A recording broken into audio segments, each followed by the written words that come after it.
Hi, middle school students. This is Mrs. Miller. I wanted to talk to you today about a website called teachingbooks.net. And this is a site that you can get to either by Google Chrome or by Safari. So you will need to type in teachingbooks.net, hit return, and it's going to take you right to the site that is for our school district. So teachingbooks.net is a resource for you to browse through different types of books by series, author, title, etc. And also learn more about authors and illustrators with small excerpts read by them of some of their books, and also learning more about them as an author and how they got started.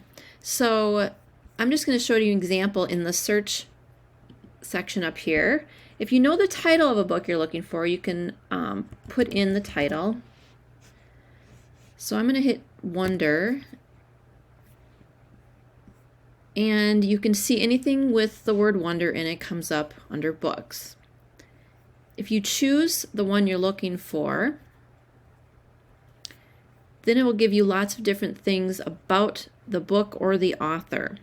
So it's written by R.J. Palacio. If you hit read more right here, that will give you a small summary of the book itself. And you can also see a meet the author recording, a small audio excerpt of the book, and there's also a video book trailer for this book. Not all of them have book trailers, but this one does.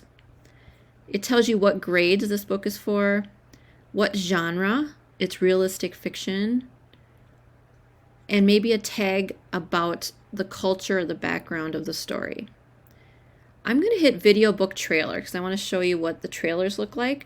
So these are available for many of the books on this site.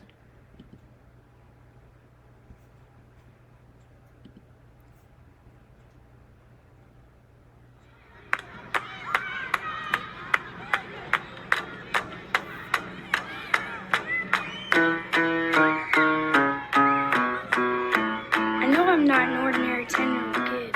I mean, sure, I do ordinary things like I eat ice cream, I ride my bike, I play ball, I have an Xbox.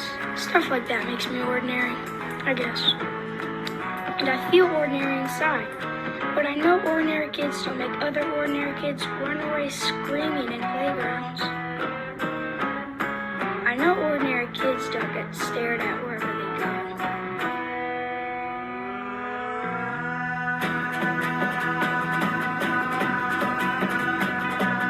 If I found a magic lamp and I could have one wish, I wish that I had a normal face that no one ever noticed at all. I wish that I could walk down the street without people seeing me and then doing that look away from me. Here's what I think. The only reason I'm not ordinary is that no one sees me. But hey, I'm not complaining. You can't exactly blend in when you were born to stand out.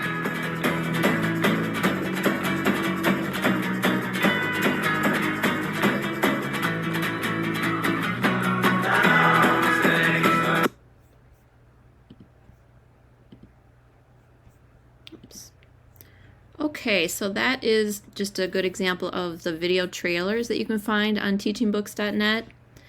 So if you don't use the search spot, you could always browse for a book title or an author underneath browse. And also use the for students section. Those are going to be your two main sections. So I'm going to go into for students. This allows you to choose from 5 different categories to dig further into. There's a for fun section, diverse books, find books you'll like, some homework help, and building your own reading lists in teachingbooks.net.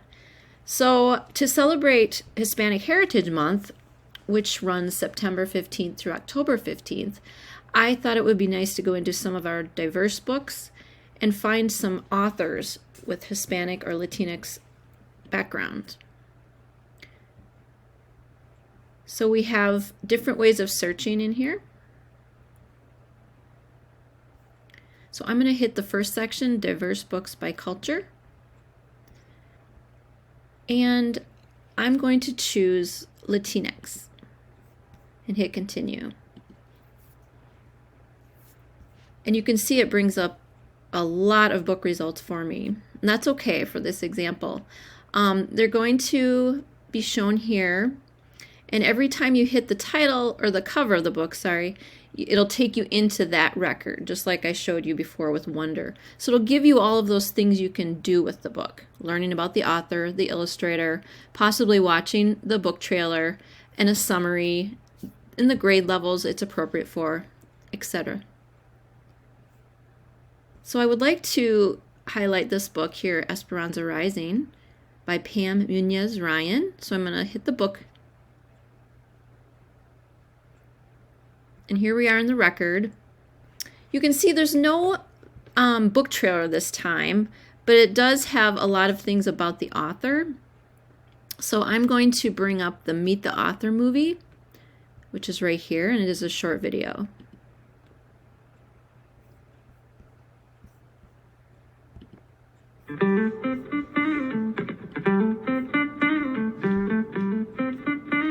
I speak Spanish. My background is Mexican and Spanish, Italian, Basque, Oklahoman. I grew up hearing different languages spoken. I actually think that that's one reason that I have a real appreciation for the rhythm of language, because when you speak a different language, you have to learn a different rhythm and a different sort of mindset.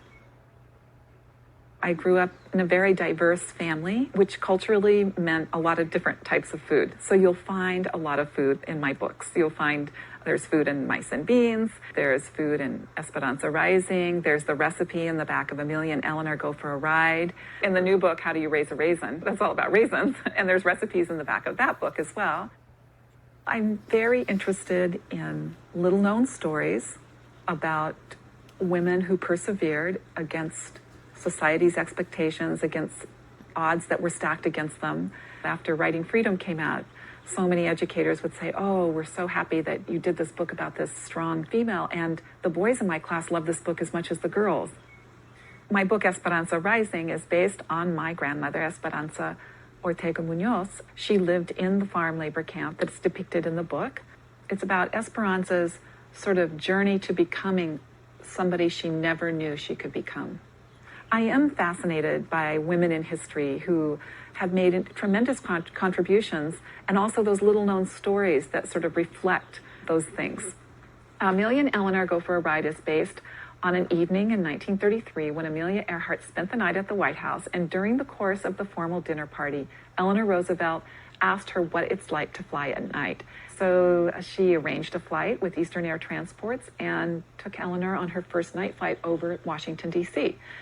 When Marion Sang is a picture book biography of Marian Anderson. I loved writing When Marion Sang. She was a kindred spirit to many of the other women that I'd already written about. She began singing at a very young age. She was turned down from music school because of her race. She was someone for whom all Americans should and could be proud. Mud is Cake was sort of my ode to the value of creative play and how very important I think it is. If you watch children playing, left to their own resources, they will establish a scene. This is pre-writing. They establish a scene, they assign characters, they make a problem, they create a resolution. I see tremendous value in the dress-up corner, in the art table, in the block area, in the puppet theater, and plays in early childhood classrooms. The other thing that I address is daydreaming and pretending. And those are two things that I often tell children are ways to become a good writer. Many people say, you write so many different types of books. How is it that you can do that? And one reason is that I get bored really easily and that I love to do something new. That's the wonderful thing about writing is you get to try on different lives. You get to try on other people's weaknesses or their strengths, and you can figure out how those might work for yourself.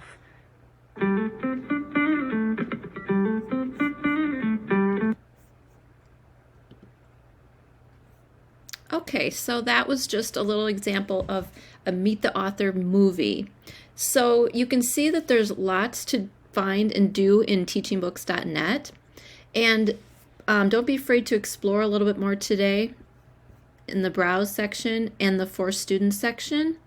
Or maybe you'll find a book you're looking for by title, author, or keyword up here in the search spot.